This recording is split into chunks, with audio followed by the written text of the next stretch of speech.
when the world's too dark of a place to be, and you need an escape from reality. Open up those pages, it's sci-fi or fantasy, whatever genre you please. Join a book club, 'cause you won't read it on your own. Join a book club, so you'll be held accountable. It's just a means to an end, but you're doing it with your friends, so join the book club by DLC. Hello there, book clubbers. We did it. We did it. We completed another book. A big old chonker of a book as well. Oh my goodness, the 9th book of the Tales of the Malazan Book of the Fallen in the can. We got the last episode here. We're talking about the last 2 chapters. So excited. I'm Jeff Kanata. I'm here with Lana Bachynski. Hi, Lana. Hello. It feels crazy. I can't believe that we are done book 9. It feels like, oh my gosh, what a chonker, like you said, but also just this time has really flown by. Flown by, it seems, and yet, we've been doing this 2 years, but it's crazy how quickly it goes by. On my Kindle, I finished. Super weird not to have an epilogue. I was like, we're just done? That's it? And it's just, thus ends another tale of them, or the 9th tale. And I did the thing on my Kindle where I'm like, open next book. And I opened the next book. And there it is. And I'm like, we're here. Crazy. Whew. And what a finale.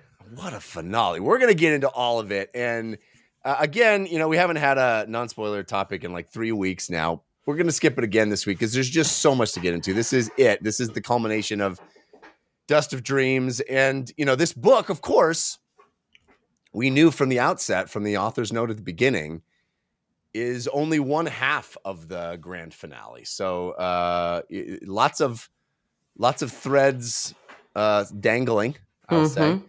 But let's get right into it because, man, there's so much to talk about.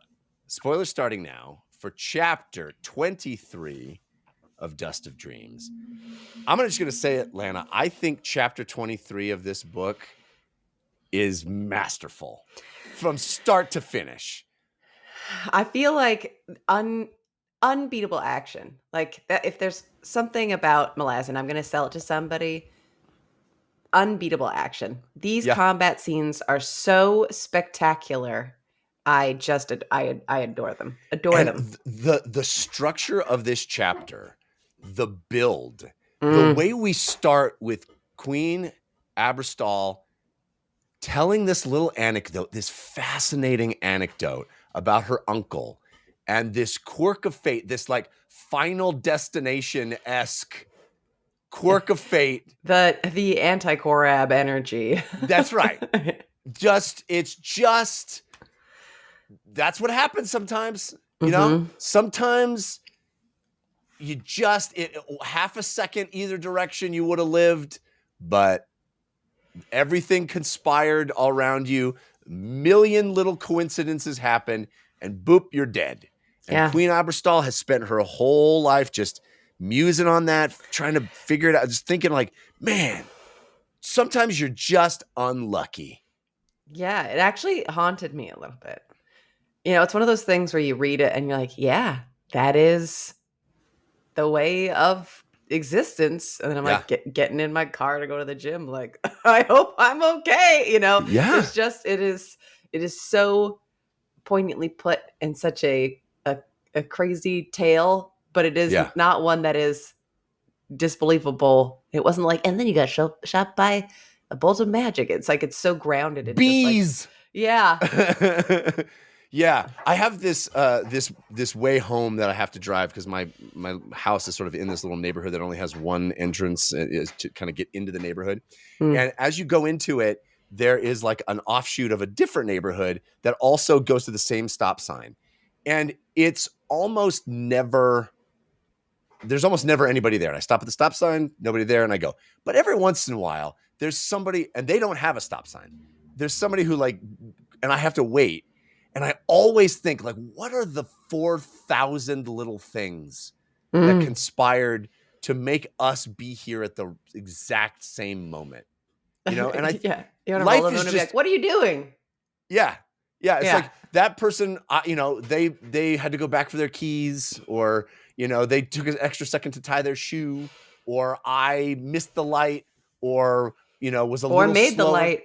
Or made the light, exactly. And all of it, all these little bit, and now I'm sitting at the stop sign waiting for and it's it's just something that always occurs to me. And here is that writ large, right? Here is that notion that is almost like a microcosm of everything to come. It structurally is such a cool narrative device to be like, here is a little story that illustrates everything you're about to witness, and just the pure absurd coincidence of it all. Just the sometimes it's, we have this massive 1,000-page novel that is the 9th book of other massive 1,000-page novels, and it all leads up to sometimes shit happens, accidental convergence.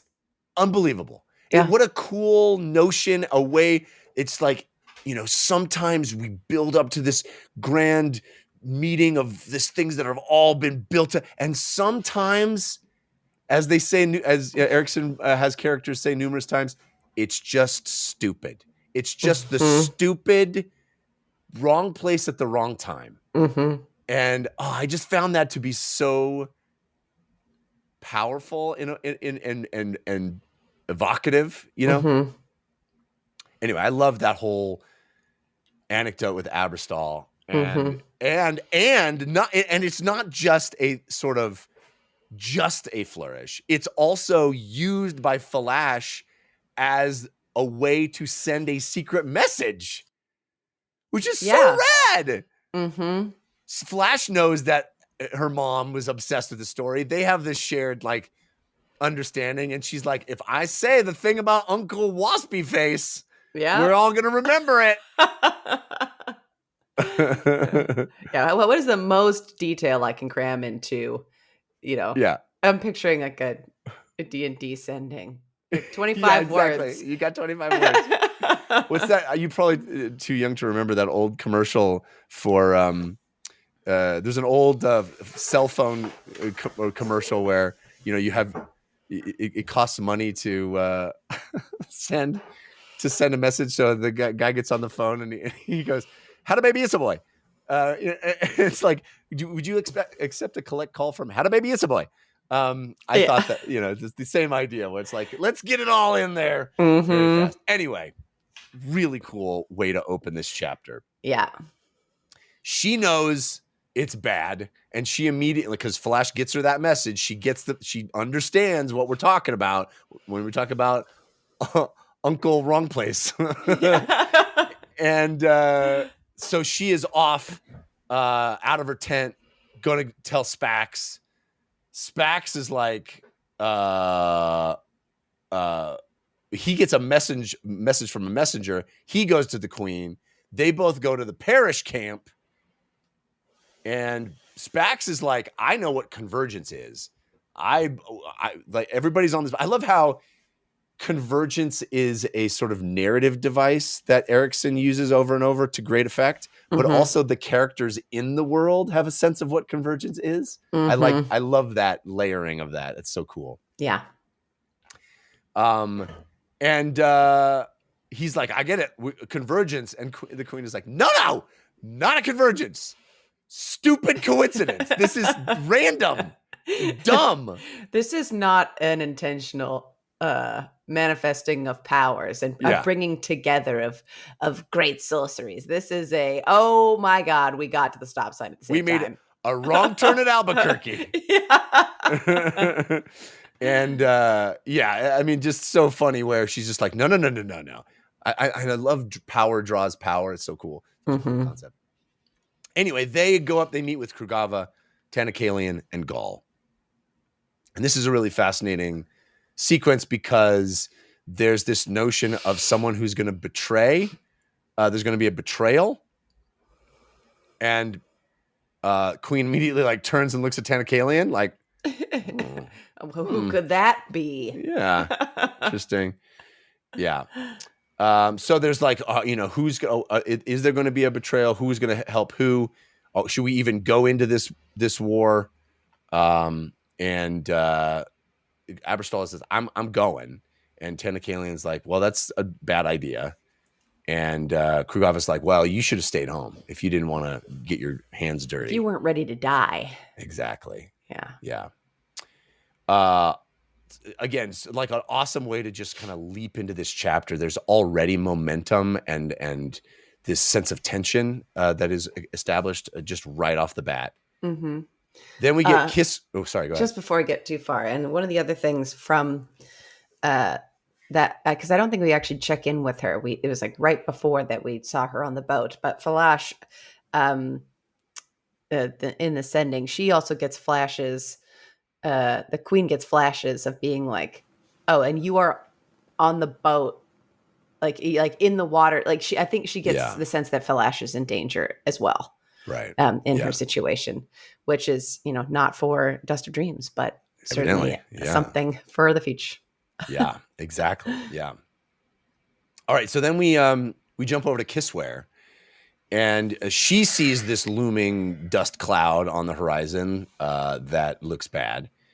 And she's on her way to try to, lobby everybody to do something or figure out who's doing what and if anybody's going to betray anybody. Mm-hmm. And she thinks that the Kundril are on their way. Mm-hmm. And she knows that her message is, hey, the Seers have figured out that there's a betrayer. Seriously, don't betray. Can everybody, but for real, if you're thinking about betraying, would you ever just consider not doing that? Consider being like a team player and subscribing to the beliefs. Thank you. So she meets up with the Kundril scouts and Rafala, and they're trying to meet up with the adjunct and warn her. And they're like, well, what can we do? She's like, I don't know if there's anything we can do. Hopefully we'll get a chance to fight. And Kissware's like, I don't want to fight. I want to leave. Mm-hmm. I want to get out of here. I want to abandon this. I'm like already basically AWOL. Yeah. Betray. I don't want to. What's the point? Why should I do this? Yeah. Go ahead. Sorry. No, I was saying she gets to near the army. She sees all the women. She's like, there's too many women. This is not gonna work out good. Kissware's got some real internalized misogyny. Or I guess so culturally, I guess we saw the flash of the cultural women are actually running this thing, and so you're feeling very competitive edge with them, but it really reads as the good old internalized misogyny. No sisterhood of the traveling pants with no Kissware. No. Yeah.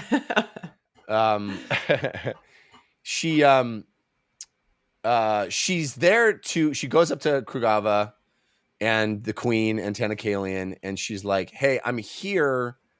She's like, oh, you rode all the way here. What do you want to do? She's like, just want to confirm the alliance. Are we still good? Are we still cool? Fist bump it out. Let's do this. And you came all this way for that? Yeah. I love that she's like, yeah, just double checking. And now, I'll go right at the back. Yeah. We're good? We're cool? Everybody's cool? We're cool? Everybody's cool. I'm going to go definitely be in the column. Yeah. Over there. This is, I was a little early on. This is the moment where she's like, someone's going to betray us. And everybody looks at Tannakalian that guy maybe? Is it that guy? And he's like,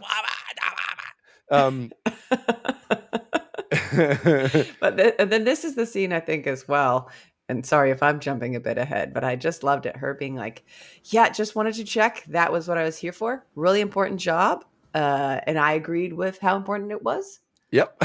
And now gonna go. And they're like, oh, but we need you over here. And she's like, I am so sleepy. I've been riding like crazy riding. So, I gotta take a nap and then I'll be right in the column walking with all of you. I'm so there. And they're like, if we're going to be moving pretty quick. So have you ever strapped between two horses before and slept between the horses? I know. What a cool idea. I'm like, what a crazy way to sleep. Yo, is that a thing? Is that a real thing? I mean, and it must be the thing. I feel like little details like that. I'm like, Steve's pulling from something specific. I don't know.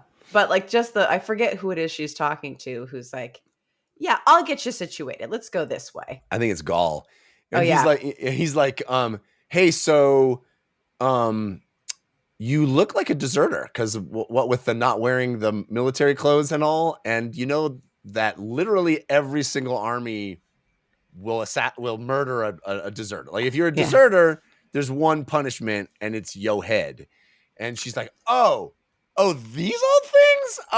That was just to keep, because I'm so not a deserter. I didn't want anyone to notice me. I wanted to lay low, so that's how, just in case in the wastelands, somebody saw me to ask questions. They would know that I was coming here to talk to you guys, and that would be bad. This was not just a messenger; it was like a covert situation. I'm so deep undercover that I look like a deserter. Are you asking me about deserting because you're going to desert? Dude, that's bad. You're like the leader. That's bad, dude. Anyway, she's like, I'm fine. Also, my sister is still in the army, so like I wouldn't desert her. Duh. I just love Gaul's like, this is better than death, and we'll all kill you. So turn your ass around. Yeah, exactly. Yeah, it's so good. It's like he knows that she knows that, and we're all just playing the little game. And he's like, oh, cool. Yeah, you're definitely not a deserter. Anyway, back in line. So good. And then we head over. We switch over to Masangolani. And it's such an awesome juxtaposition. As I said, like this chapter is just masterful. Every single thing leads to the next thing. And it just feels like this building. And we go from Kisware desperately wanting to desert to Masangolani desperately not wanting to desert. Just wanting to return back. She has this awesome line of like, I should be breathing the same dirt as my friends. Mm-hmm. So cool. So cool and so interesting, Sinter's grand vision for this of knowing she's going to send both of them away. Yeah. And you get the sense that like she'll know that they'll both come back for very different reasons. Yeah. Yeah. But she's got this little satchel of that living dirt, that crazy funky magic dirt. And she's protecting it. She's supposed to bring it to somebody, and then who's she meet? Undead. And she's like, oh, sweet. Thank goodness I found you. I have your elbow. Moss, just what I was supposed to be looking for. And they're like, yes, we're definitely the Talana Moss you've been looking for. She's like, I thought there was more of you. Nope, just us. There used to be like 7 of us, but now there's 5, and that's the total amount of Talana Moss there's ever been here. That's the ones who, and she's like, oh, who are you? And she's like, we are the Unbound.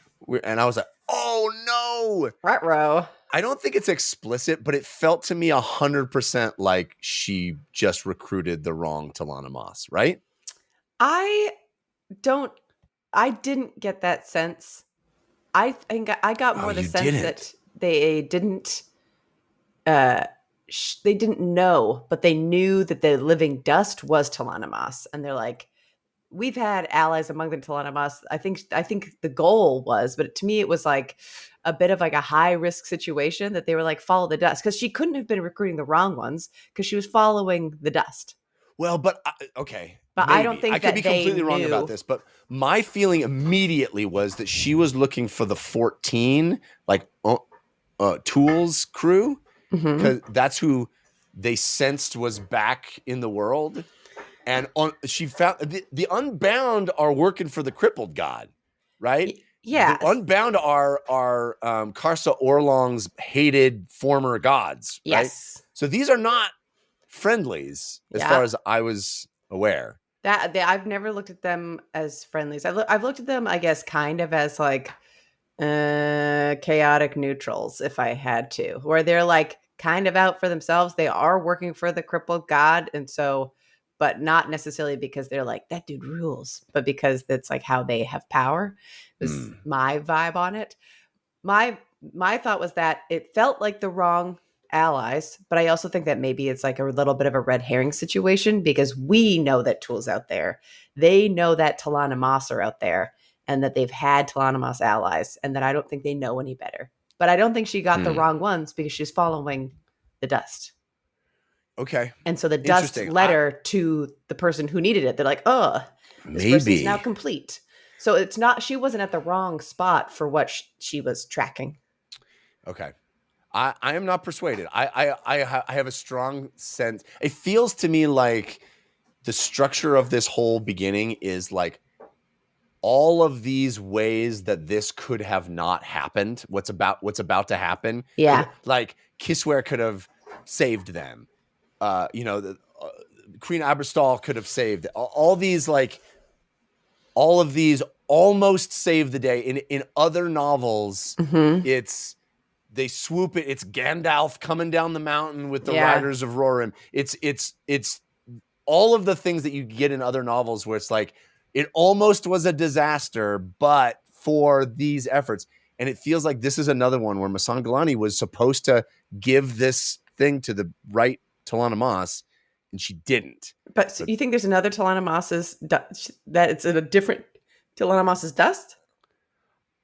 I could be completely wrong, and I'm sure I'll be corrected in the comments. And yeah, maybe the bag got hot because it was so pissed that she was talking to the wrong guys. Well, I think it was leading her to Talana Moss, but everybody thought it was leading her to different Talana Moss. Like they just didn't know that they were being led to Talana Moss that are working for the crippled god. That I agree with. I don't think that they knew what Talana Moss. I think they just knew that it was Talana Moss, and they're like, do it, anything, do anything. Either way, this ends with a really interesting kind of enigmatic thing where they say, some will not follow the one who leads nowhere, which I did not grok at all. And then they also say, she says, are you going to be able to keep up with me? Because I ride fast because I'm a Sangalani. And they're like, you are the banner before us, mortal. And then she says, oh, I've heard something like that before. And I was like, have I, the reader, heard something like that before? Because I don't know. I'm positive that we have. Maybe it's a Karsa call out. That would be the only one I'd think of. Why would Masan Galani know it? Oh, Masan knows that. Oh, well, neurons are just firing over here. She's the one who was like, I've heard that before. And I was like, I feel like that's a clue, but I don't know what. Anyway. I've gotten to a point where I don't know if it's just like work has been so busy, but I feel like my clue brain has been like deactivated. I feel like there's so much of this book. Most of your brain. I know. It's a bad time. I feel like so much of this book, because it was so much stuff in it, I feel like I've been in like wash over me mode, and I'm not detailed retention mode. That's right. Okay, so the next scene is Tool. And he also, this is another reason why I felt like this was the wrong Talana Moss, because he feels like this weird sense of the Talana Moss in the distance. He's like, oh, there's this feeling of a strange Talana Moss that's here, and not like the ones that I've known before. And he also feels like this summons from the Malazans and the Kellenved. He's like, he's got his bros. Tool's got his team, but he feels like, oh, there's these other weird Talana Moss that I'm not aware of, which I feel like is the Unbound. Yeah. And then he's like, oh, the Malazans, through their ancient connection with Kellenved and the way he commanded the Logros clan, I feel this sense of them being calling on me again. And he's like, fuck y'all. He's like, I had one buddy who I might have thought about it for, but now we are mad at each other. We're fighting. Yeah. I mean, this is super dark, and it gets darker, right? But him going, my wife is dead, my kids are dead, my honor is dead. Everyone I ever cared about is either been slaughtered or has turned on me, and I have nothing to live for. I have I am adrift, and anybody who wants me to do a favor for them can fly a kite. Mhm. I'm not that guy anymore. And it's brutal. And it feels It is.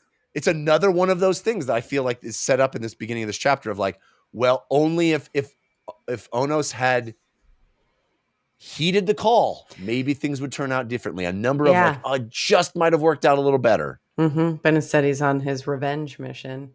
Yeah. And like if he'd been able to see through Talk's too coded message when he was turning him away. Yeah. Yeah. If only, right? Yep. All of it is so tragic, but also you understand it. You're so motivated. You're like, I know, dude, I know. It sucks. But your whole sitch. He's Talk, every time we've been through his journey, he's been through such like deep sadnesses. Yeah. Tool being like one little shimmering light from his tail, now being like, oh, now that's sad too. Yeah, totally. Then we go over to Brees, and he's thinking about how he can help, basically, and he's worried about this notion of going across the wasteland. He's like, we're going through the wasteland, and we're on the other side of the wasteland is more desert. That doesn't seem smart. All of this is desert, awful. more of a desert. Yeah. And he has this awesome thing about that felt so resonant, and I imagine even more resonant when this book was written, but certainly resonant now too, of this idea of going to war is awful, leading soldiers to war is awful, but it's even more awful to lead soldiers to war when you know the war itself is a crime. Yes. It's like, wow, that's freaking U.S. history in the last 40 years, 30 years. World history. Yeah, that too. Yeah. Current, world current. Powerful stuff, I thought. And this, again, this sense of tension, because even as he's musing about all of this, Erinict is like, we're in the wrong place. This is bad. It's like breaks into his musings and is like, no, no, we're in the wrong place. Yeah, and her intensity. I'm trying to remember what her lines are there, but it's just so interesting. Saying wrong place. I think that scene where she was like, we're in the wrong place. I'm like, is it literally just like wrong place, wrong time as like a way of saying that? Or is there somewhere else they're actually supposed to be? Are they just supposed to be out of the way? Or are they supposed to be distinctly in another location? And I think that is intentionally obscure. Ambiguous. Yeah. I think it might be both, right? I think it might be both. But I don't know the answer to the location they're supposed to be. Yeah. You know? Yeah. But very cool. So then again, more foreboding. Keneb spotting this dust cloud, seeing Blistig coming. We're sort of in this ramp up where like the POVs are switching faster. We're getting this momentum. Banishar starts convulsing. The wind is hitting him. The cut to Sunrise and Sweetlard, and they're like, Banishar's bleeding. Is he okay? Did he get splattered with blood? Oh, no. All of his pores are bleeding. Just sweating it out. Yeah. Sweating out the blood. Cool. I'm not a doctor, but I feel like blood through your pores is on the negative side of things. Generally, I don't think that's like the ideal symptom of life. Bad sign. Yeah. Bad sign.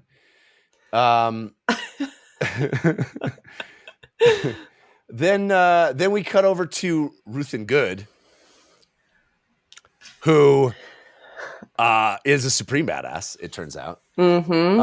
He feels something. He's like, oh crap, something is summoning me. Steam starts coming off of his sword. I'm imagining it like flaking away and revealing a better badassery sword underneath. Me too. Like, not a lame dumb sword, but a rad sword. I've been hiding how cool my sword is. And it's like he says it's answering something. but he doesn't know what it is. And his horse is rimmed with frost. His horse, I think he literally says his horse is dead under there and like covered in frost, but still carrying him and reacting to his commands. Everything. I couldn't tell if he's like, because he's like been wearing this disguise, this like body. Yeah. And like, I felt like I kept waiting for the book to like cut back to him to be like, and ta-da, he's like, we got the words Storm Rider. You know, he's running out.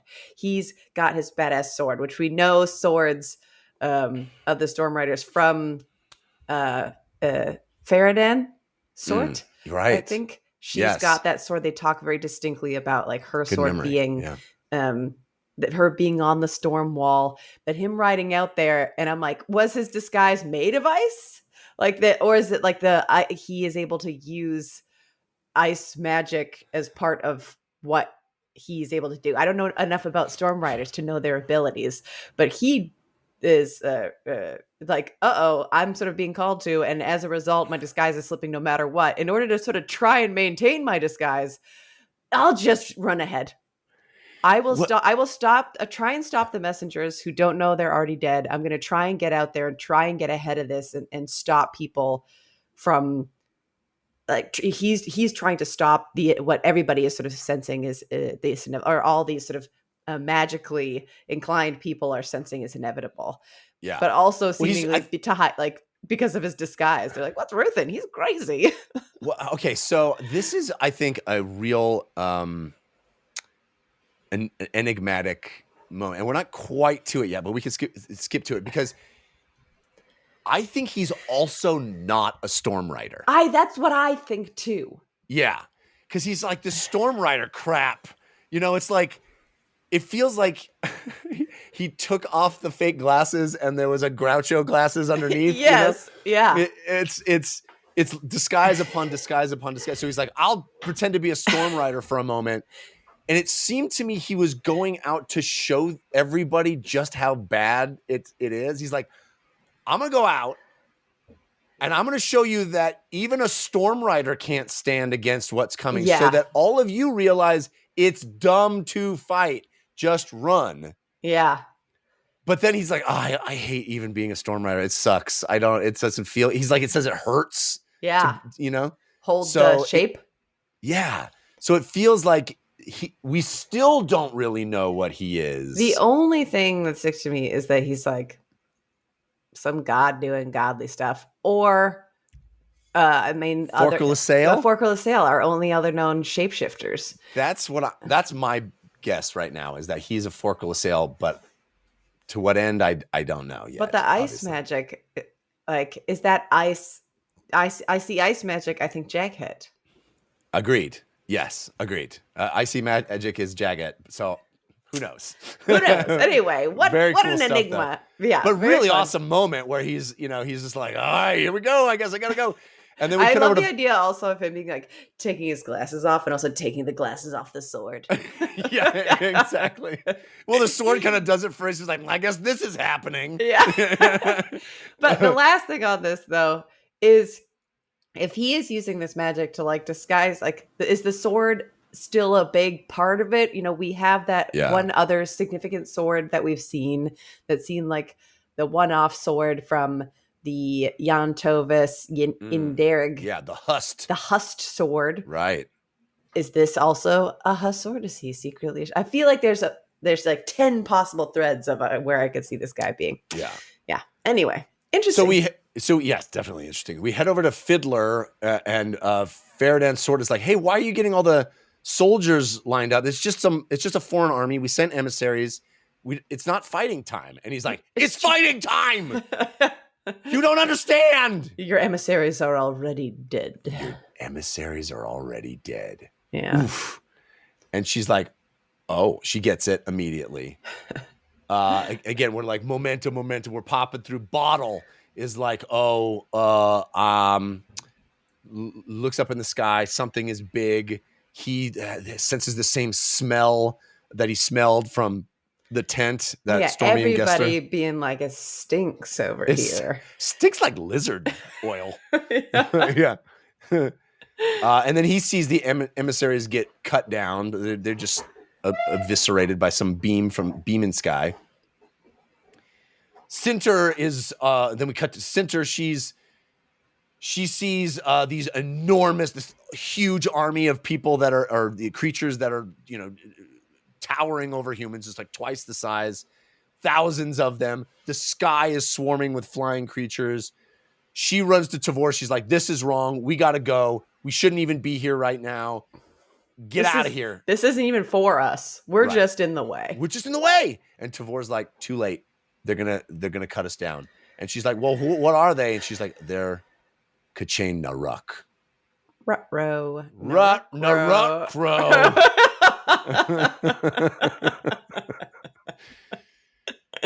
Quick Ben, we cut to Quick Ben, and he's like, man, this is so stupid. Yeah. This is just bad luck, dude. What? Igniting every warrant he has. Yeah, oh my God. I gotta fight now, and this is dumb. He's like, not even any god could have orchestrated this. It's so just bad coinkydinks that it wasn't even put into place by, I can't even blame anybody. It's just dumb coincidence. Yeah. And then he pulls out his handful of acorns. Yes. And he's using them to communicate with somebody. Yeah. To me, and he throws them down. And I'm like, acorns is people in Quick Ben magic. But then we never really return to the acorns. I was trying so hard to recall when the last time he used the acorns was. It's been a minute. I thought he gave one to Fiddler. Yeah, but that does sound right. That was like Deadhouse Gates. Long ago. Feels like, maybe not, but it feels like it. But yes, he's definitely communicating with someone. And I think he uses a female pronoun. He's like she something or other. Yeah. So I don't know who he's talking to or what's going down. Yeah. But he's, gearing up to make his stand. And then this is more Ruth and Good, where he's facing down just a crap ton of Naruk, 40,000 he sees coming over the ridge. Mm-hmm. And they have these crazy bulbous clubs that are wrapped in wires.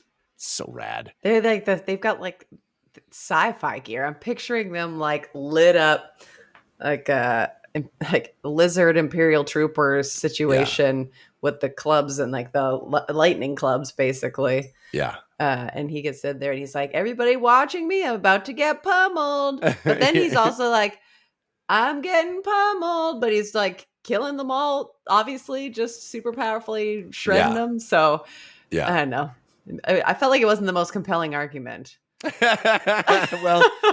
well. So what I love what happens here is Lestariel and Tavor are watching him ride out, and Lestar's like, "Wow, I sure hope Briss and Henar Vigo aren't also here. I hope they're smart enough to get away from here because I love him."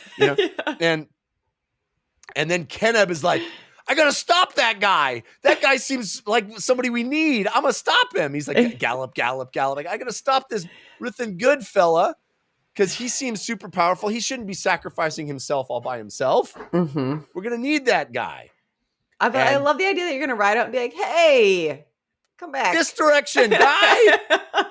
Fella, come on. I mean, I think in his head, he's the commanding officer, right? And Ruthen Good is just a lowly soldier in his army, so he's going to be able to go, get your ass back, dude. Mm-hmm. But they sound the horn. They're like, Heneb, get back here. And Keneb ignores it. He's riding out, trying to be heroic himself. And Quick Ben realizes that Ruthen Good is going to draw the Naruk fire so that the Bone Hunters realize this is a bad idea. Mm-hmm. And he has this awesome moment where he's like, go well, Good. Go well. Mm-hmm. So many epic one-liners in this chapter, by the way. Oh, my God. Almost all my favorite sentences. I ended up pulling sections, but I almost was like, I'm just pulling literally single sentences and like 24 of them. Just like applause lines. Just like, yeah. Yeah. And then we get to Keneb. He just was thinking like, this guy's an ascendant. We're going to need him. Scanero is like, oh, I knew he was not a guy. I knew he was not just a soldier. Look, he's a storm rider. And then we come back to Ruth and Good going, this storm rider crap. This is better a bad work. getup. Yeah. This is a dumb disguise too. Yeah. And he senses Keneb coming up from behind. Fiddler and the Marines are watching Ruth in charge. And then we cut to Ebron, and he's like in the trenches with Crump. They've got all these bombs and they're setting charges, and he's like, spread them out, dude. Don't put them all in one spot. Foreshadowing. Classic. Yeah. Then all of those crazy K'chain Naruk wired clubs light up, lightning shooting between them. Incredible. They're like charged with like a battery pack on their hip or something. Well, yeah, they got like the one person who is like they call them the nodes or whatever. Yeah. That are like the main hub for the charge that it like shoots through everybody. So rad. Every video game you've ever played, you're like, you got to get the battery pack. Yeah. You can't get you're not going to get them. The thing that's so interesting to me is how quickly everybody's like, oh yeah, get the nodes. And I'm like, yeah. Is there electricity? I haven't even thought about whether or not there's electricity everywhere in the world. Is this everybody would know the word node? Fascinating. I mean, I guess if someone says node and you see a guy with and you go, I guess that's the node, you know? Yeah. It's kind of self-evident. Yeah. So this massive charge of electricity, it's so cinematic in my head. Just a massive charge of electricity shoots at Ruth and Good, blowing this massive crater in the ground. And they're like, well, so much for that guy. He's dead, clearly. Bottle sees it. He's like, oh no. Tar pulls him back. Keneb, because the blast hit Ruth and Good and he was riding up next to him, Keneb is ripped to pieces. Dead Keneb. It's like, not Keneb. Yeah. Ebron also and the description of it, of like the body parts, like just falling an elbow and and like parts of her ribs spinning in the air. Oh, yeah. Crazy. It's like at some point somebody gets like blown to pieces. Yeah. And it's like somebody's arm falls in somebody else's lap. And yeah. I mean, incredibly powerful, just page turning excitement. Ebron I think his head gets blown off. Yeah. So these characters that we've been with for so long, just getting ripped to shreds. The Naruk weapons are recharging. Quick Ben is talking to his acorns. He's like, little acorns, go for the drones. Yeah. I don't know who he's talking to, little acorns. Then we cut back to Ruth and Good like climbing out of the crater. Like all this massive energy just discharges on him, blows this, like no one could survive that. He crawls out and he's like, that wasn't so bad. So awesome. He's like, yeah, that's why I can be a storm rider anyway. Like, he's like, oh, okay. Well, I expected that to be worse. That wasn't all right. I can accept those. There's so much Ruth and Good that it's like one of those things that I'm like, I should know who this is, and I just don't. That's how I felt. I don't know. I feel like he's going to be somebody that we've never met. I think he's going to be either like a Forklift Sale, somebody or something. I feel like he's a new force. I don't think he's going to be like, I'm Burn, or I don't know, whatever. Yeah. I don't think he's going to be a god. I'm also Olar Athiel. Yeah. I'm also, yeah.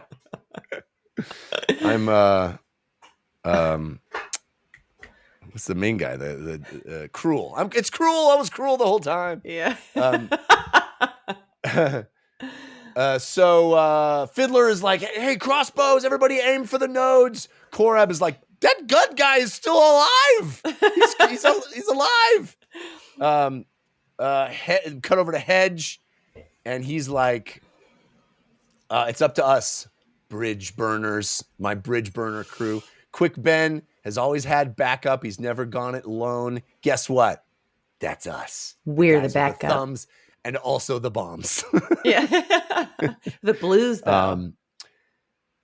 So, and then this explosion happened, and Fiddler's like, they're like, what was that? And Fiddler's like, that, soldiers, was Quick Ben. Hey, Just- yo. Quick Ben just unleashing all the Warrens, and Yeah. I'm trying to remember exactly how it was described, but basically igniting The air. Yeah. around everybody Yeah. in their lungs, melting them. Yeah. Woof. Well, he has this. I love how this plays out too, because he has this line where he's like, "Hey, you idiot!" He's like yelling at the Naruk as they're coming out, and he's like, "I ain't Tayshran, and this ain't pale." And he set them, and he's like, he sets the air on fire, and then the next scene is like Fiddler's like, "God damn it, Quick! You ain't Tayshran, and this ain't pale." Yeah. It's so great. So great. I love like the two different tones of that. Yeah. One of them being like, that's the empowerment thing, Yeah. being like, you should be afraid of me because of these things. Yeah. And this being like, you got to be scared because of those things. It's so Quick. perfect. Just an awesome. Ruthen Good is being attacked. He's like slicing through, taking down dozens and dozens of these things, just being a supreme badass. But they are so many that they literally just overwhelm him with numbers. He goes down. It's interesting, popping like slightly ahead of like how they were described and like the way that they're like marching in the phalanxes of like just like so many of them. My brain was like, oh, they're like carpet ants in a way. Yeah. Well, they described him later. He says they breed like ants, or they multiply like ants. And they're they're drones, and that is literally what they're like. Is just like an overwhelming force of sheer numbers pouring out. Very interesting. And they're also described as being sort of regressive intellectually, like they've kind of devolved into this mindless sort of, monolithic like a hive mind kind of. Yeah. So they're even more sort of zombie-like and unstoppable in that regard. Mm-hmm. So now we're like into this massive quick cut between all these facets of the battle on the ground. Fiddler's army shooting sharpers and all these granados. Korab fighting characters like, we hop over to Primley and Mulvan and Neller, and I'm like, oh my god, do we even talk about these characters this entire novel until right now? But I recognize the names. Yeah, I love the scene with Korab where they like they show some people like trying to peek and look at the army and just getting evaporated from even just the peek, and then being like, we have to know when to shoot, somebody has to peek, and Korab's like, I got it. Yeah. Somebody else is gonna do it. He's like, get down, we all know if anybody's, we all know who peeking, Lucky Larry is. Yeah. And then we check into Tavor and Lestara Yill. They're also attacked. Their position is struck, and Lestara looks over to Quick Ben. He's taking on phalanxes, as you said, of these things. Then the sky erupts with another huge bolt of lightning. It strikes Quick Ben, killing all the Naruk around. Shockwave knocks Lestara to the ground, and she's like, Pearl. Yeah. Was that her actually feeling that? Or was that her like death throes thought? Well, she's not dead yet. That's what she has another moment with her other new beau. Why did she think Pearl? I don't know. I thought it was interesting. Because I think it reinforces earlier when we thought she was thinking about Pearl also, like the guy that got away. Yeah. But in this case, I was like, is she like rattled kind of senseless? Or is it like, I was trying to remember what Pearl's magic felt like. He was able to like slip between Warrens, but I don't remember what other type of magic he did. It was also Pearl who was like kind of doing assassin stuff to Kalam on the boat, wasn't it? Definitely, yes. Yeah. But interesting. I interpreted it as her just sort of thinking of him, but it's interesting that you maybe are implying that it was more tangible than that. She's like, something actually reminded her of him. Yeah, that's interesting. I couldn't tell. I couldn't tell if it's literally just like the brain knocking and being like, oh, my love. Right. Yeah. Scanero is like, get to Kindly. We got to tell him to retreat and tell him he's in command. Keneb is dead. Blistig probably dead. Everything's going to shit. It's all hell's breaking loose. Brees, we check in with Brees. He's like, we got to save Tavor. I need someone to volunteer to get her to safety. Hanar's like, I do it. And he runs off. Then we pop over to Gaul and Kisware. He says, hey, Kisware, go tell the parish the Malazans are under attack. Tell them that the Kundril are coming to their aid. I'm on my way. We're coming. We're going to swoop. Again, another one of these, like, we're going to swoop in and save the day. Here comes the burned tears to save the day. And he thinks of his wife. He's like, honey, be proud of your old Gaul. Mm-hmm. Yeah. The thing I kept thinking about this, because they're still a ways away. Like, they were riding to try and meet them, but they were not yet up in it. Right. I was just like, oh, man, don't trickle deaths. That's not how you win a team fight, baby. You got to be there. Go regroup. That's funny. That's funny. But, you know, I think Erikson is like purposely setting up all of these tropes that are usually what happens. It's usually like, well, Kisware got there in the nick of time. Managed to get, and we know the burnt tears are awesome. They're going to swoop in and they're going to, like, it's Gandalf riding over the ridge, right? Yeah. And, you know, obviously that's not how it works in the Malazan world, you know? Anyway, so Fiddler is trying to retreat. He sees Korik get killed. Another character, I'm like, Korik is dead too. Cuddle tells Fiddler that Quickben is dead. I'm like, he can't be dead. No, I'm like, yeah, no, that's not. That didn't happen. All of us disagree. Then there's this amazing moment with Bottle, who's like lying in the trench, looks up, sees the flying Naruk, and the Yvil, or no, the Naruk pass over his head, and he sees the Yvil above. Isn't he also like under bodies? Like that's right. He's on the field staring up because he's covered in the corpses of his, friends. Yeah. And they're passing over because he's just like another body in the ground. And so he's laying low so he doesn't interrupt. But then that's why he's looking up at the sky. Yeah. And he's like, Grandma said, don't reach too far. Guess what I'm going to do? I'm going to reach too far. I'm reaching as far as I can, baby. Yeah. He sends his soul into the Yvils. Korab runs over to the Heavies trench. He said he saw tar go down. Trench explodes. The Cuddle's like, I guess they stepped on one of my cussers. Hedge sees the Letheri riding in with Brees and the Letheri army coming. They've got these long pikes, and he's like, that's a good weapon to use. Yeah, let's do it. Gaul's Kundril are charging, and Gaul is like, he's basically saying his last words, which is like, this is the last day of the Kundril burn tears. My children, do you ride with me? My children, be brave this day. I'm proud of you all. Mm. And yeah, you said it was the last one where he's like, I wonder what my wife is doing. Yeah. So sweet. Sweet.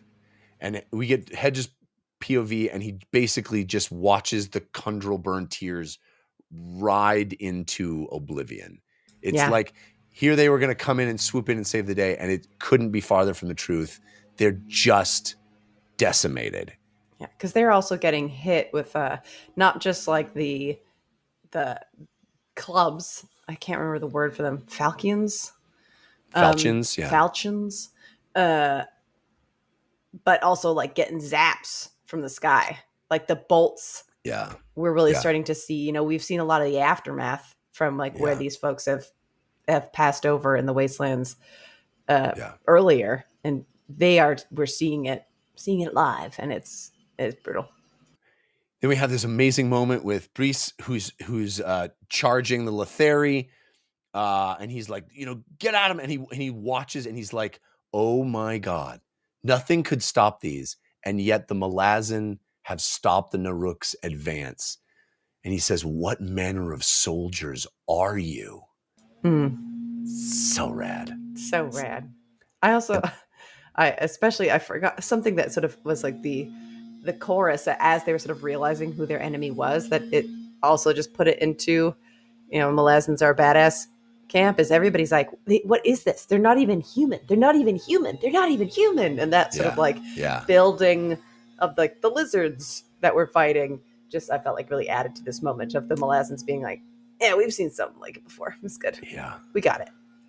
Dude, and then one of my favorite little sections of this entire chapter, which is just full of bangers, is the heavies, where it's like the heavies stand and don't move an inch. They're getting slaughtered, and yet they don't move an inch. They don't move an inch. They don't move an inch. It's just like so. They have one job, and that is do not cede any ground here, and they don't. That's how. And it's like you've seen this entire novel. The Malazans are the goofball knuckleheads, irreverent. Just messing around, bored, doing goofing around. But guess what? When the S hits the F, they are supreme badasses. Yeah. They are the best fighting force this universe has ever known. It's so rad. So rad. And then right after that, another just incredible moment where Bottle is just jumping his consciousness into Wyvil to Wyvil and just using them as like kamikaze dive bombing suicide attacks. Staying within each one just long enough that its instinct will take over. So he doesn't have to be there for it. He can just be like, good enough, good enough, good enough. Once I get you past this point of your dive, you're going to claw whatever's at the bottom of that thing and I can get another one going, so that he's maximizing his efficiency of dragon brain body snatching. Incredible. Just throwing literal bodies at the bad guys.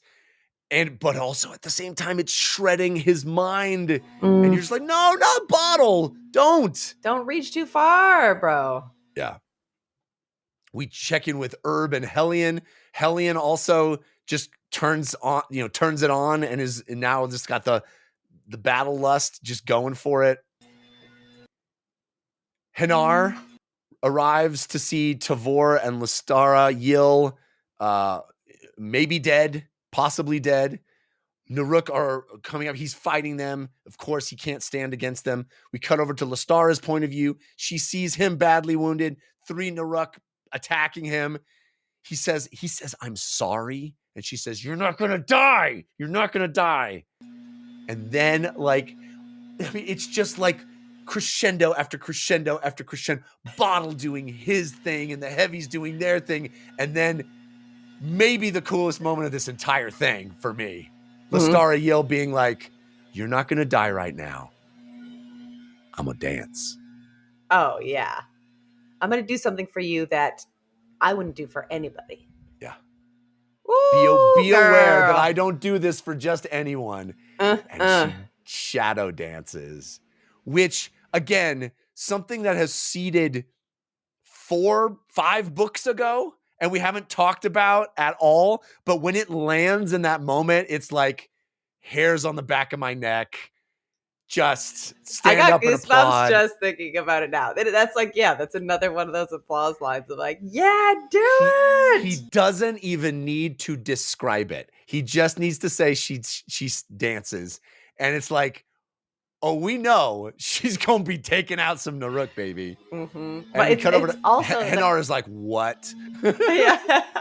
But even just the fact that it's like one of those things where we don't get the description is also there's a lot about like the state of the Malazans that we're left wondering by the end of the book. Oh, I know. I mean, I would describe it as a cliffhanger. So this chapter ends with a final scene of Kisware having ridden off, her horse destroyed from one guesses from the shockwave, I think. It's dead. She's underneath it. Her leg is broken, compound fracture, bones sticking out. She thinks it doesn't matter. We're dead. Sintur, the bone hunters, the adjunct. You killed us. You killed us all. Mm-hmm. That's how the chapter ends. And that's really the last we get of the Malazans for the book. Like from... Yeah. You killed us all. I mean, I and this is the second to last book. It's like, what? What? Where does that leave us for the final book? It's the Malazan Book of the Fallen is like, yeah, and they all fell. They all fell. Yeah. I mean, Yeah.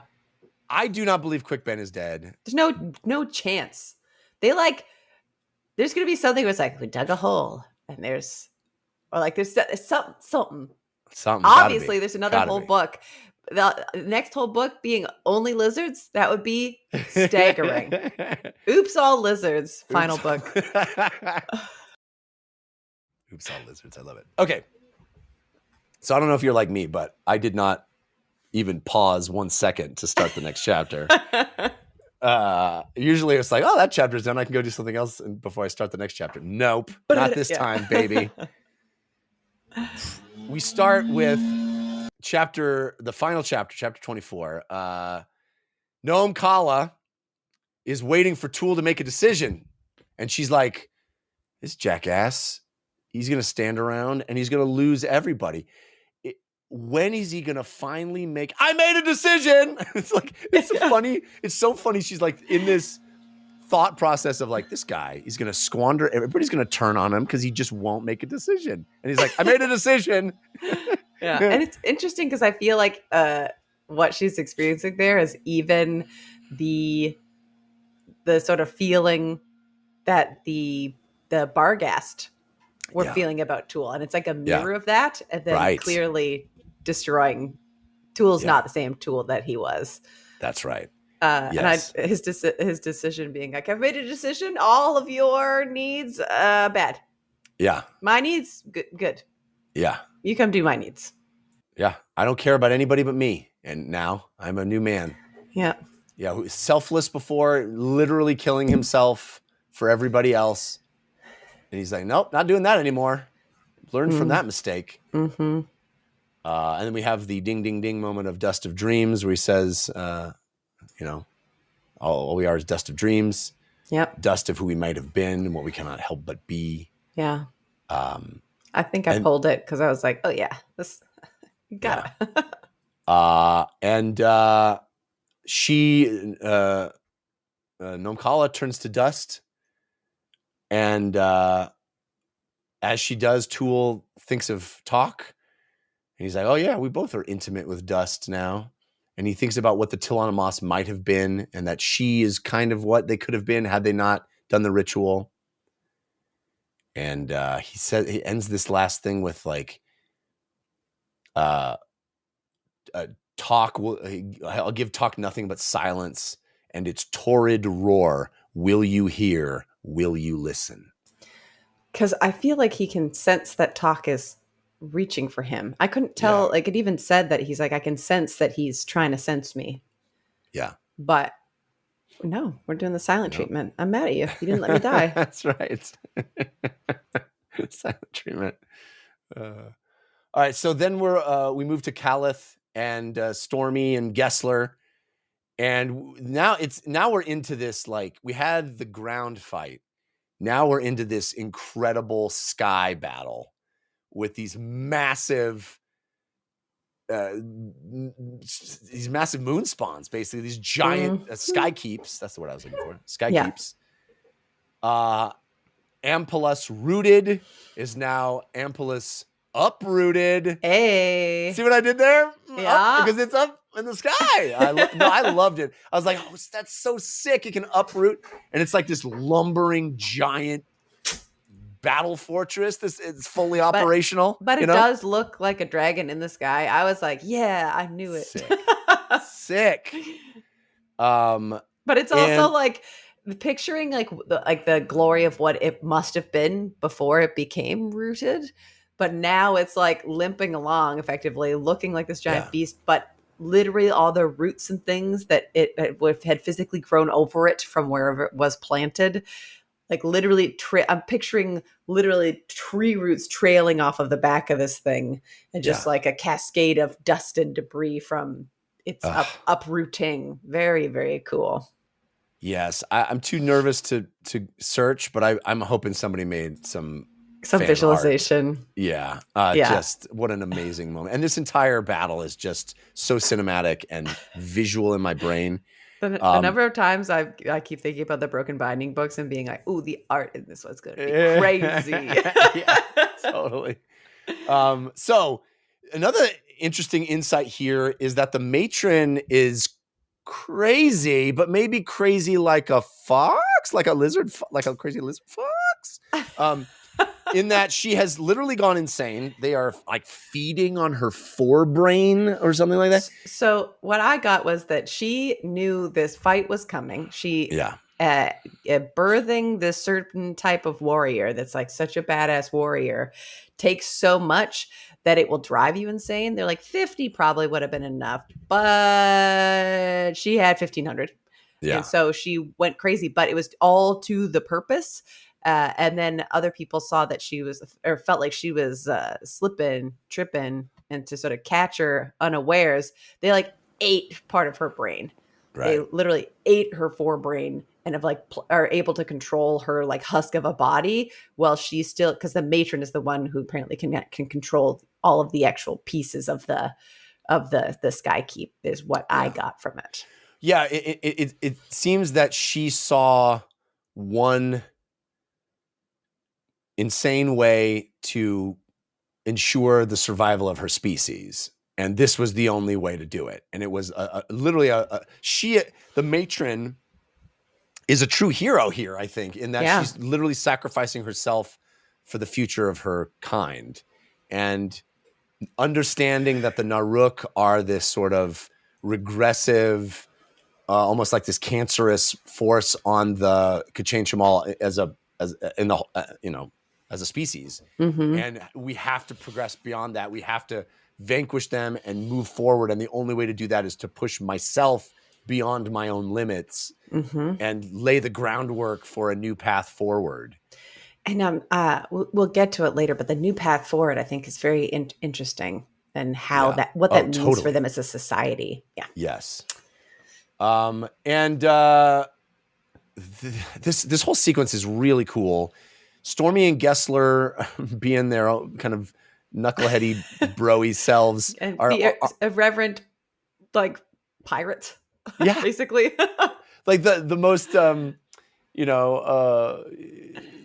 inappropriate dudes that be given the mantle that they are, but they're also up for it. They're also totally ready to do what needs to be done. I don't remember if I actually pulled it, but even just the fact that they're like, yes, mortal sword, like you get this energy, and then he's like, what up, lizards?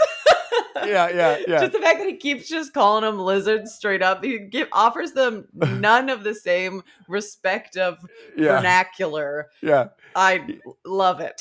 It's so funny. And they like accept. He's like, I don't want to get that gunk on myself. He's like, you got to do it. You got to get it on your skin. He's like, all right.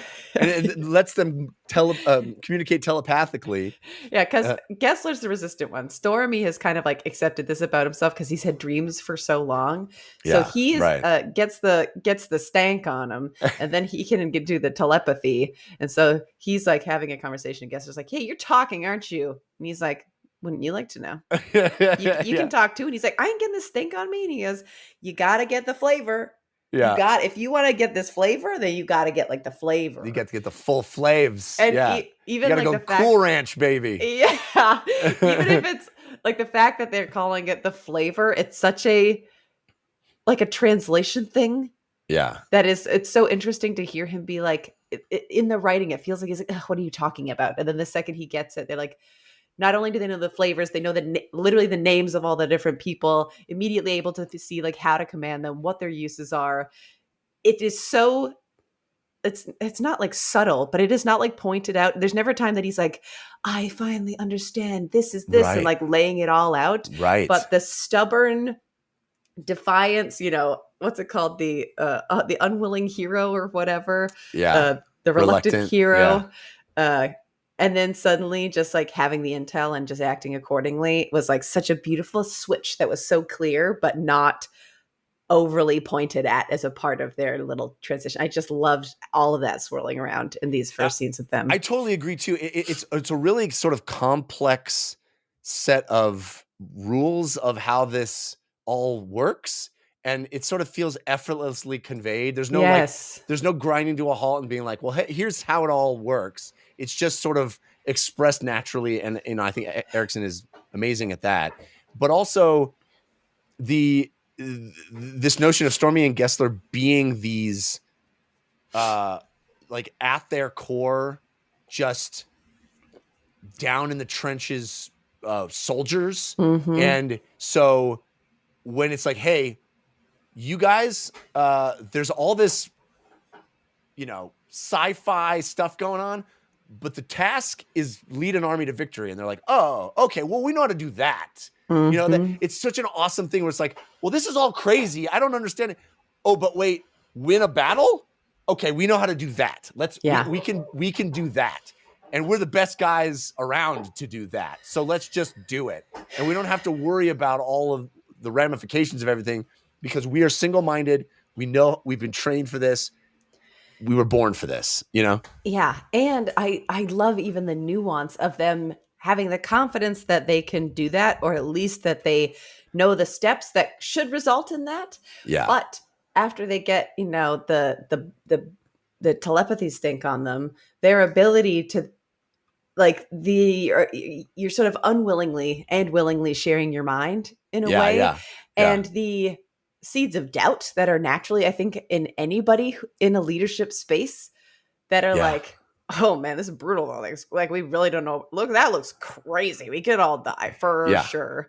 And then you can get the sense of like, you can't be thinking that stuff because they're hearing you think it. Yeah. And he's then, like, your brain's leaking. Yes.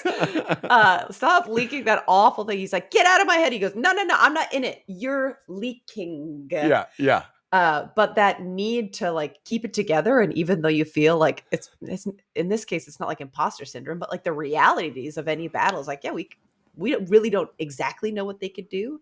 Yeah. We could all just die right now is like a reality, but not everybody is prepared to know that. They need the hope. They need the lie that everything's fine. And it's not that it's a lie. It's just like Schrodinger's truth. You don't know until it's true. Yeah.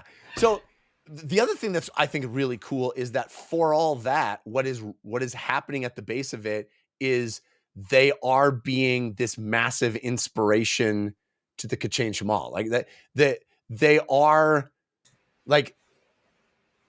galvanizing the troops, and even that like that own self-doubt, but still doing it, like the allowing themselves to feel just the bravery of charging ahead despite all of that turns all of the Kachin Shamal into loyal followers. They're like, these are our guys. They're like they're doing it by it. Yeah.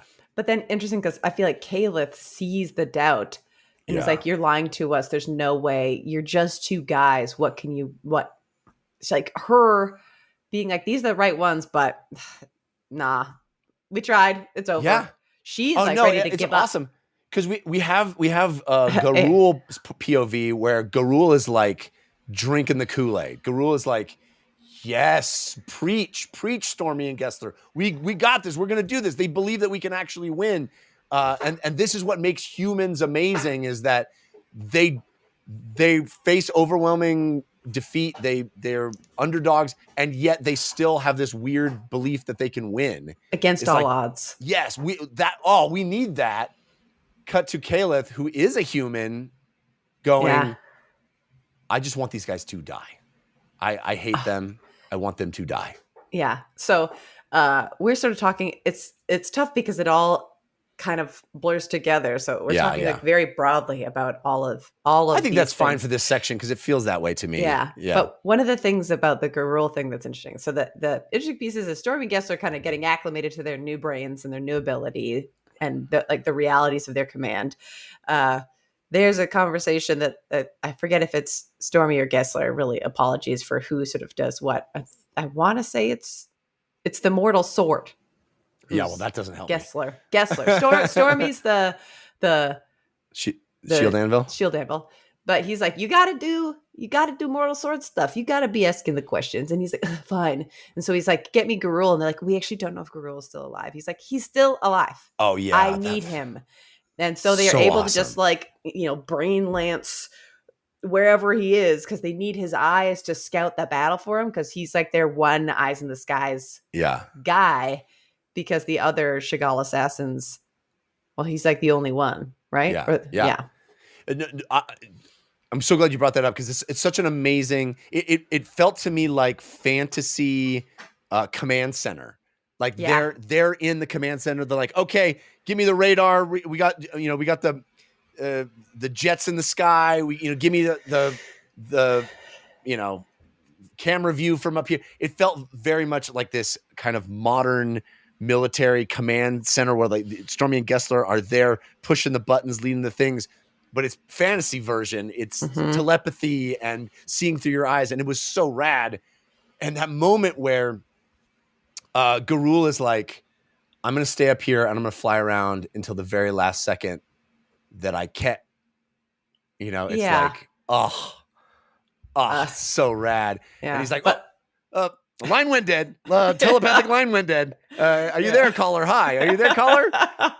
but they are able to use him for what they needed, which they're like, I think that was the turning moment in their attitudes. They're like, all right, we'll command your army. Sure. Whatever. Anyway, let's look through this guy's eyes. Whoa, all of our friends appear to be dead. Oh, brutal. Piles of bodies. They're looking, there's bones everywhere. They're like, they friggin' ate them. They ate them. Yes. Brutal.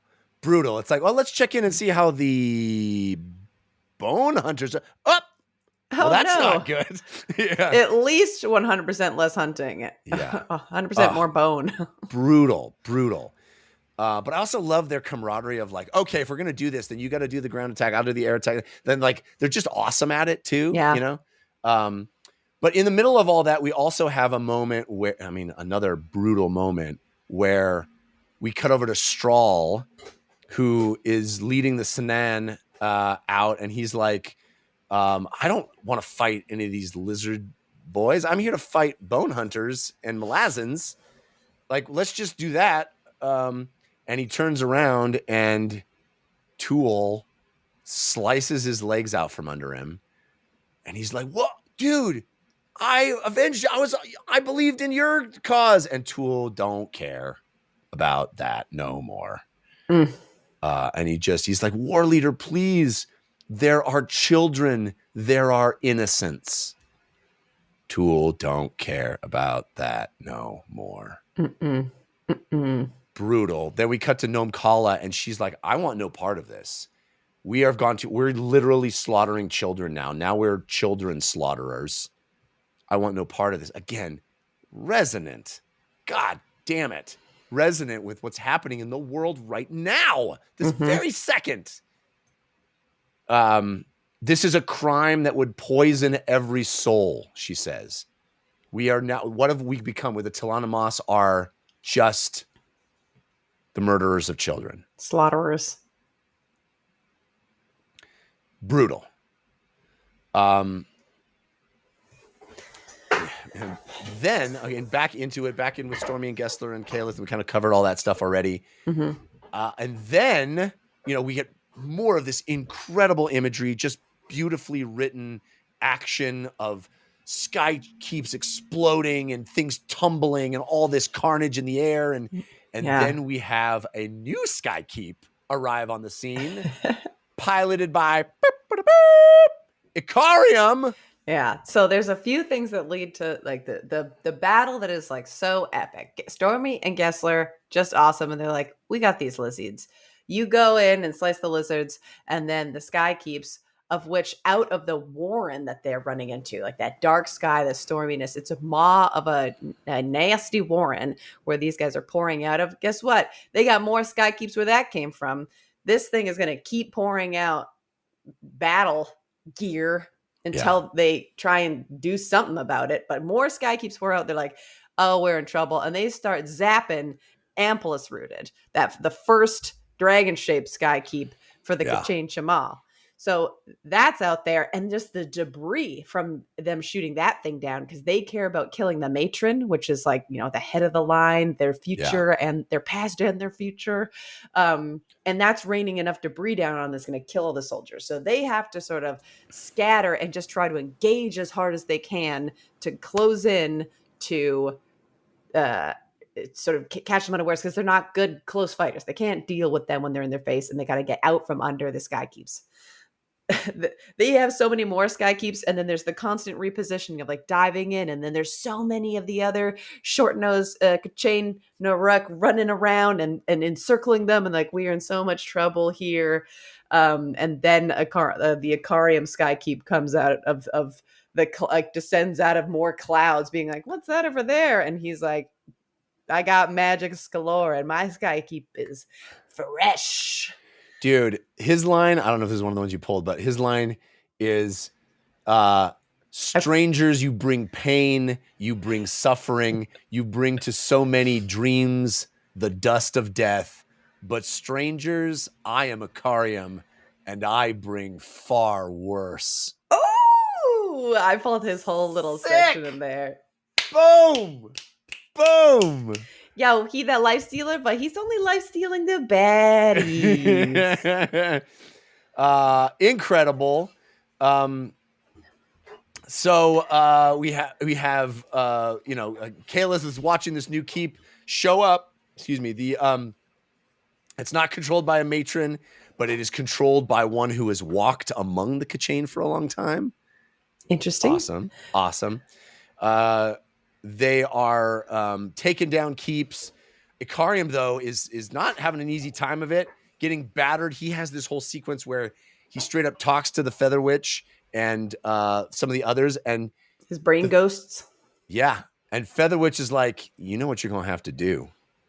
She says, there are children in the world. The children wait. The children hear. Here, take the errant's eye. And he's like, I'm going to make a finist out of this. I love it. He's like, ooh, Sick. Cool eyeball. And he's like, ooh, bloody and slick. Yeah. And then he turns it into a seed. And then the idea that somewhere the errant's like, ah! I know, right? So awesome. So he turns that into a finist, which we know is a seed for Nazath house. Yeah. He's pretty sure. I mean, the Feather Witch starts talking to him because he's like, I got to unplug from this thing. I'm going to die. And she's like, yeah, but you ain't unplugging. You do what you got to do. Well, I love, it's a refrain that is repeated numerous times in the series. It's the children that, there are children here. There are children in the world. Like you can't act selfishly. You have a responsibility to this next generation. Mm-hmm. And, I think that's reverberated in the matron and in, it's across this entire series. Yeah. Is these, the children, she in this case is specifically talking about snake children, snake kids. Well, I think she's talking about his Warrens being his children, like this new Warrens that he made out of his blood are his children. But I think it's also a metaphor. It works both ways, and the way in my reading of it is there are actual young beings that we are responsible for, but also your children are these new Warrens, and you've birthed them into the world, and they're not yours anymore. Anybody can use them now. All right. So we have this awesome moment where Kelith watches this gate. He uses Ikariam uses this finist to sort of close the gate, which is what Feather Witch says you have to do. And Stormy and Gessler at the same time are like, you think you can pincer me? No, we pincer you. And they just can switch up their maneuvers. They're just still crushing it on the battlefield. Crushing it. And also Calith sees a boy and a girl on this ridge just using sorcery. Just bananas sorcery. Just bananas. Exploding, melting, shredding. Yeah. Just the other skykeeps. Oh, the ones that were destroying everything and were obviously it seemed like impossible fortresses to breach, are just exploding because Sin and Grub are holding hands and having a time on the hillside. Just having a pleasant Sunday afternoon, Oh my God, what a cute date Date ideas he'll love. So Stormy is about to get murdered by a Naruk that gets all the way to him, and who saves the day? The most unlikeliest of heroes. Little Roach. I think it's Bent, actually. Oh, Bent. Roach, Oh, the little one. The little the littlest one. Little yappy dog. Yeah. And Gessler sees Grub and Sin walking toward him, and he's like, "What are you doing here?" He's like, "Oh, that yappy dog. It's the prettiest voice I've ever heard." I also love that he's like, "You kids are in so much trouble." What are you doing? He's like, they're like, "Oh, no, we're fine. The dogs found us. We're cool. We were in those other warrens, those new warrens." And he's like, "You realize literally everyone is dead. Your dad is dead. Your brother is dead. They're all dead." And they're like, yeah, it sucks. But they're kind of like, yeah, but I also feel like they're kind of like, they kind of dodge that. They're like, maybe. Yeah. Anyway, and they're like petting the dog, and like the dog looking up and growling. And the idea that it never learned how to smile, like tongue lolling out, is just like so it's just like a disgust. Like maybe it's happy because of all the gore on its face because it got to do all the killing. Why is it so happy? Oh, because it's got gore on its face. Very funny. And so this is sort of the wrap up of the battle, and Kalith is like, "You are awesome, guys. Stormy, Gessler, well done. You stepped up. You did your roles." And they're like, no, we don't want to do this anymore. We shed our titles. We are no longer Mortal Sword and Shield Anvil. And she's like, not too easy to shed those titles. It's not your choice. I also just love that they their metaphor is one of molting, as a true Lizzie would do. And she was like, I didn't believe because I felt like I saw this lie in you, or basically this element of you that seemed like an untruth that you were just leading to us to our deaths. I didn't believe. That's my bad. And they're like, yeah, we got to shed that stuff like old skin in order to be what we need to be at any given time. And so we also shed the titles. And she's like, no, it's just, you are intrinsically tied to us forever. That's your title. Yeah. You don't get your title before you knew it was your title. That's right. Yeah. Yeah. But this is where she talks about sort of, or they talk about like what the new intended order is. Like they are the last two things, or I guess three people that were part of the previous matron's rule. And now Kalith, I think, is mentioned as being the current matron. And so the fact that is that true? No, I think it's what's the other one? Garul? I think it's no, not Garul. I think Sulkit becomes a matron. A matron. But also, isn't it Narul and Sag something or other? One of them Sag Chirok. Sad Chirok. Sag Chirok is with child. Right. Gunth Mock is maybe the matron, but I even think that she That's why wasn't. I think the one with child is the matron, because that's what matrons do. Right? Matrons make babies. Oh. Yeah, I guess they were like defying the order by doing that. But the fact that like there's two now versus just having one with I forgot the name immediately. The one who's like, I guess I'm a matron in my own right, kind of, because I have a kid that they don't know about. There's like a secret matron. Sulkit is like secret matron. Secret matron, yeah. But they said something about Kalith. Oh, Kalith is Desperate. But yeah, there's like, their whole thing now is being like, hey, you helped us, and now we're here to like pledge to your cause. And the new order is like working with other people and not just being in our own little close society. And the Kachin Shamal are like returned to the world. Like they're gonna be a species that continues. Yeah. We accept that we're a species. Okay. We're taking ourselves off the endangered list and we're ready to go. And Sulkit, as you said, is secret matron, hiding, not gonna reveal herself. Yeah. All right. Then we take a hard pivot over to, this feels almost like the epilogue, even though it's not labeled as such. Yeah. We pop over to Mappo. And Mappo Second is time like, we've seen him in the whole book. Yeah. Mappo is like, I've lost him again. Gotta mean Ikariam. But things are kind of going well for that little crew. We haven't checked in on an entire novel, basically. And that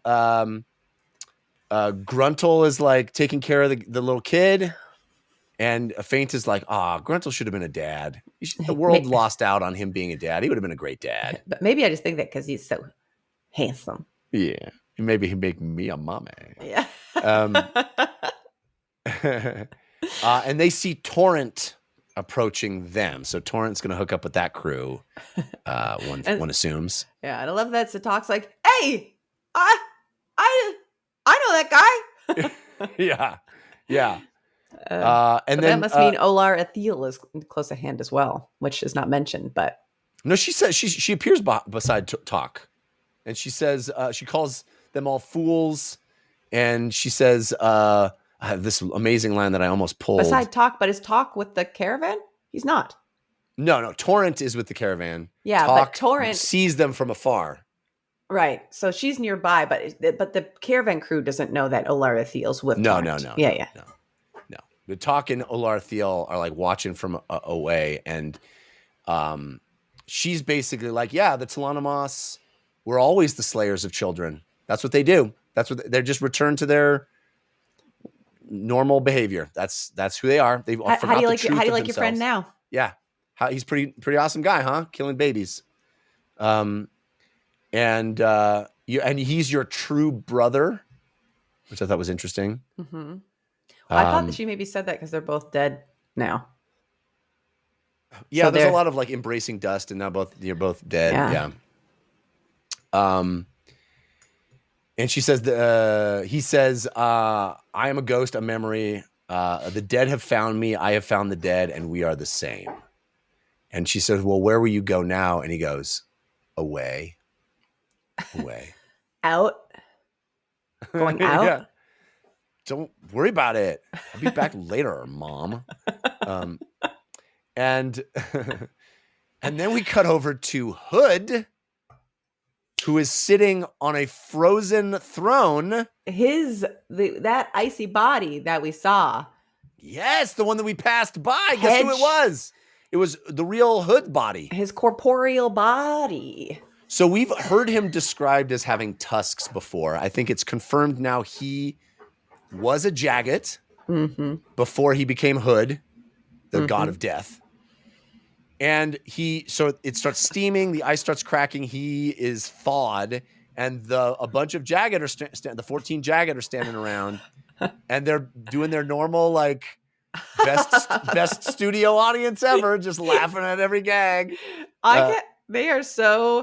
It's so eerie. Even the way it's written, I'm like, I can't tell if they're like, this is like I feel like a reference that only lives in my mind, like the old sketch from SNL, the Bloater Brothers. I don't know if that means anything to anybody, but them like saying things that are not even really jokes and then all laughing harder and harder together is like so obnoxious. Yeah. And then Hood's like on his knees. Yeah, so they're like, what was that war again? Who was the enemy? Who was our commander? Does he live? Do we? Hilarious. And Hood gets on his knees and he says, I seek penance. And they're like, hilarious. Yeah. Here's what my interpretation of this is. This could be completely wrong. Maybe it's obvious. Maybe it's wrong. I don't know. When they say, what was that war again? I think we've heard hints that the Jagged literally went to war against death. Yeah. I think they won that war and they put their leader, the guy who sat the throne, as the head of death. He became Hood. Yeah. And so now he regrets that and he's asking for penance. And this whole, like, what was that war again? Who is that enemy is talking about? Like, why did we fight death? It was pointless. The whole thing was dumb. Mm-hmm. But him asking for penance, maybe like as death, he's like, oh yeah. And then a lot of Jagged died after that too. Right. So right. Interesting. Yeah. I very much agree with your sort of take about like the war against death and the swapperoos of whoever was there before. But right. Interesting. But now he is, because Rake killed a dead man, he's an alive man? Is it like you toggle? It's a toggle? he's corporeal. I don't know if that means he's alive. The thing that's interesting to me is like, okay, he stood up out of that icy throne. Can one of those other get like musical chairs? Oh, yeah. No take backs. No take backs. I'm in it. Yes. So the final scene of our novel is the errant who's lying in a pool of blood and coming out of his own empty eye socket. Setchel Lath and Kilimanjaro's no sympathy for any of that. Is he fine? Maybe. He's all right. He'll be fine. He gets to look at a gate. He loves gates. The guy always wanted to put his eye on a gate.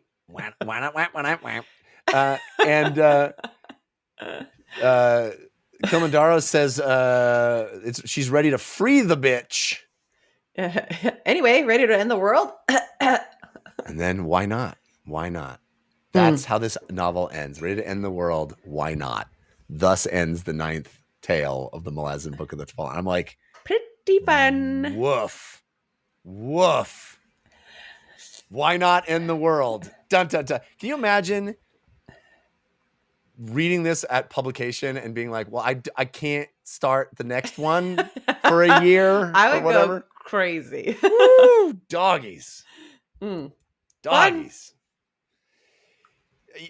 Here's the thing. We've heard a number of people tell us that this is rated low on the scale of Malazan books. Yeah. Here's the problem with that. There's no good scale of Malazan books because rated against each other, it's like they're all bangers. It's the thing it's about like it's like tell me your least of your favorite foods. It's like, well, they're all my favorite foods. Yeah. Well, I think that's like important setting scale. I think that when it comes to like placement of this one in the the stacking order of the Malazan books, the fact that it does very much read as the first half, and especially if I read it at time of publication, being like, come on. Yeah. I could see that little cliffhanger beat being something that you're like, well, half of it can't be first. Right. Half of it can't be first. Right. And so yeah, I think it would probably be in the lower half of my book rankings as well, but not because I didn't have a great time with this book. Like, and especially the end. The end is so tremendous. I mean, it really is scale in a way that few can pull off. These massive moments and this crazy cliffhanger, but that doesn't mean that the middle and beginning of the book aren't full of awesome stuff too. I mean, I was in this one. Some of the alienness of it, I think, is perhaps a little denser, a little harder to get through. It's there's more. A lot of the white-faced Barghast stuff we get really into the weeds on, and some of the alien stuff we get into the weeds on. But I never was. I was never bored by anything. No, me neither.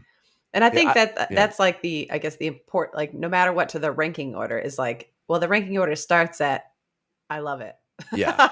So it's like, I don't what's think above of it as 5 like, stars? Yeah. Yeah. For me, I think this does fall to the bottom of my list of Malazan books, but it feels like such a beautiful, juicy tee up into that 10th book, which I'm already very ready to start. Dude. Crazy. All right. You'll notice that when I'm really like gripped and page turning and just like breathlessly getting through, I have fewer quotes. Yeah. Not because the quotes are less evocative. It's just like, I ain't going to slow down for this. Yeah, I do the same thing. So I have just one that I got. So you can start.